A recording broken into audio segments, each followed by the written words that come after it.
Hello, instructors and coordinators. Welcome to the instructor gathering, or if you're watching this because you couldn't attend, hopefully this will help. We are launching a Trello scheduling board that will take the place of our Connecteam software. So as of August 1st, we will no longer be posting classes for you guys to bid on Connecteam. You won't get notifications from Connecteam. Connecteam will be gone. In June and July, we're going to transition. So June, and we're going to pilot this scheduling board, and we're going to post on Connecteam as well. We're going to make changes based on what you guys are telling us, what you like and what you don't like. As of July, we're going to go through a second pilot. Like, this is really, when it's tweaked, this is what we're going to land on in July. And then as of August 1st, it's only going to be giving you guys an opportunity to post on bid on shifts on this Trello board. So Connecteam will be a thing of the past. You will never have to get another notification from Connecteam after August the 1st. So that's good news. So today I'm going to tell you how it's set up now. You guys are actually observers. So you can see on this list, we have an observer and we have members and we have an administrator. So the observers can only post comments and they can only watch cards. So you guys don't have to worry about messing up the cards or moving things or just, changing key data that the coordinators are going to create.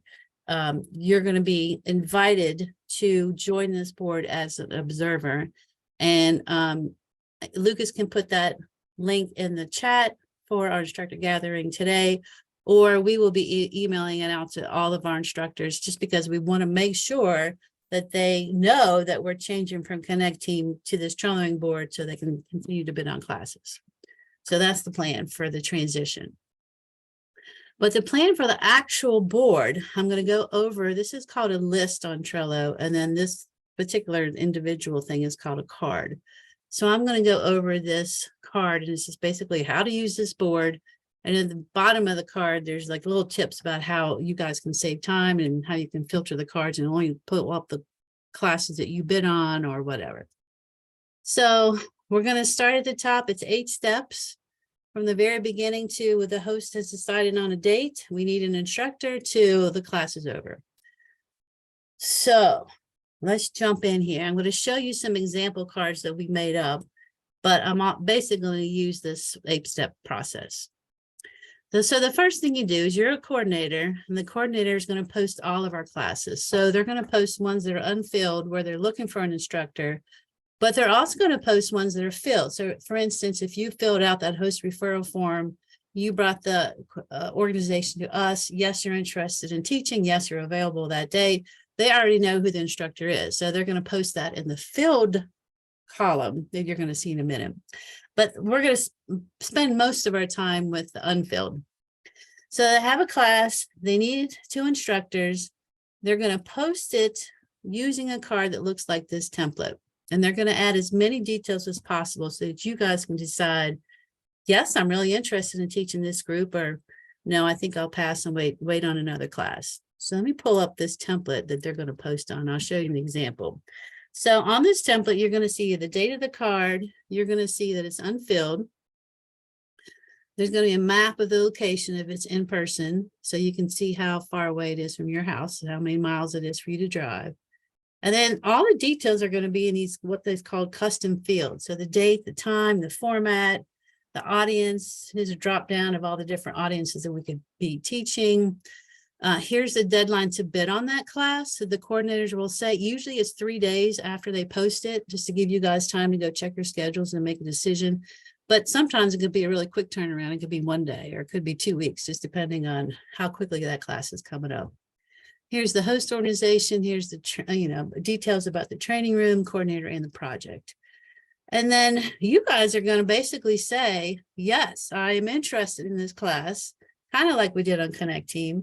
And Jessica, Michelle, Lucas, and Bridget, and MHFA Collaborative, which is really me, are all interested. And you're going to have the option of giving the coordinator as much possible as information as they need so they can make the best decision on which 2 of these wonderful instructors we're going to pick for this class, which is about the hardest thing that a coordinator does, is making that decision. So Lucas has said, hey, I'm 20 minutes away from this location and I'm a member of the organization. So you're thinking, oh, they know the audience, they know the people, they would be a really good instructor. Bridget's like, hey, I'm a mentor for Lucas. And so if you can put us together, you can get him one of his classes that he needs to teach with a master instructor. And then I love Michelle's pick me, pick me. So you can whatever you want to put on these cards so that when the deadline passes, that coordinator can go, okay, who has bid on these class? And based on all these different things, who are the two best people to be my lead and my co? So that would be step unfilled, post it. The instructors review the details and bid. And here's you guys are pleading your case if you really want to teach that class. The coordinators use this rubric. I want to show it to you. You can read it later, but basically it's 10 questions to ask yourself as a coordinator about who are the two best people to teach this class. So just as FYI, you guys are more than welcome to read that. And then after they pick, they're going to reply back to those two people. And they're going to say, okay, you guys won the bid, which is kind of Connecteam language. It basically means I picked you. And I'm going to show you on one of these cards what happens. So Lucas, lead, and Jessica, co, you won the bid for this class. Please accept her if you're able to teach. It should be a great class. And the people that are not accepted or did not win the bid to teach that class, the coordinator is also going to let them know. And if you notify them with the @ symbol on that particular card, they'll all get an email and be like, so sorry, that I picked a couple of other people for this class, but keep bidding on, future classes or whatever, however the coordinator wants to say it. So let's say the two people that they picked officially accepted the class. We're in, you can count on us. We're going to be there. It's in my schedule. The coordinator will move the card to this field class. And so field class is basically me. Yes, I found instructors. Here's Jessica and Lucas are going to teach on this class. And here's all the details about the class in case anybody needs to know. One of the benefits of using this Trello board is all of the project team can look on this card and go like, oh yeah, there's a class that I had a question about. I can look it up. I could pull up the roster. I can see the conversations back and forth. So I can help that coordinator, let's say if they're on vacation or whatever. I also think it's going to be really nice because this card is going to have all the back and forth that used to be by emails in theory. So the idea is that everything on this card, this is how you're going to communicate between especially the coordinator and the lead instructor. So just for example, you won the bid, yay. And then lo and behold, 3 more people want to be added to the class. The coordinator sends an email to or posts to the instructor. They get an email and they said, oh, I sent these 3 more people to connect. I sent them the calendar invite. Here's their names and emails, da, da, da, da. And then the instructor's like, oh, got it. Let me add them to the roster. And then lo and behold, the host changes the location. And so there could be email thread about that. And then the instructor's like, I can't find the hallucinations. Can you help? And so these comments really could be anything about that class. It's just a good way to have everything in one card. And so the class happens, everybody's happy, the class is great. And then the last column that this class is going to be dragged to is going to be our completed class. So all the classes that have happened, we're going to have them in one place here. And then Lucas is going to note that this class happened. And then as soon as he pays that invoice that he gets from the National Council via the lead instructor, he's going to archive this. So we're going to have a real clear picture about what classes are paid and which classes are not, which really helps with the budget. And this card is going to be a way to keep that roster in one place. So everything is tight. You have everything on this card. So you'll see, for instance, that I uploaded a roster, just a sample of one Ruth taught, but basically it was supposed to be this roster on May 1st that Beth and Michelle taught. Thanks for giving me the opportunity to teach the class. So that's how we're going to set up this scheduling board. with unfilled classes, filled classes, and then completed classes.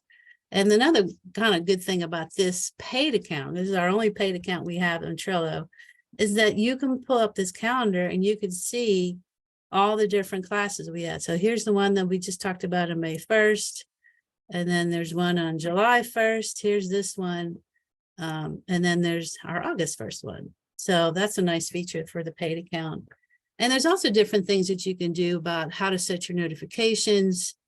All these tips down here at the bottom of this list, I would highly suggest you guys to just glance at, because it will save you time. Adding a member to the card, what does that mean? You can modify your notifications on your Trello board so you get notifications instantly, periodically, which is I think hour, and then never. So if you're one of the persons like, don't notify me about anything, I'm going to go physically check my Trello board like the 1st of every month to see what's posted, and then I'm going to bid that way. That's perfectly fine too. How to change labels easily. What observers are and how to invite observers. Like I said, this link on this card, Lucas is going to put in the chat so that you guys can join this board today, hopefully, or as soon as you get this email and review this video, because this is going to be the way that we are going to post classes. So we're hope that the intention is that this is easier for you guys and easier for the coordinators. Everything's in one place. It cuts down on emails and it avoids the confusion of what Connecteam brought to us when we tried to use it and really squeeze Connecteam into what our purposes were. So I hope you like it. If you have any problems or if you have suggestions, just feel free to shoot me an email. And then, like I said, we're going to be tweaking until we get it so that everybody's happy. So thanks for your attention. Bye.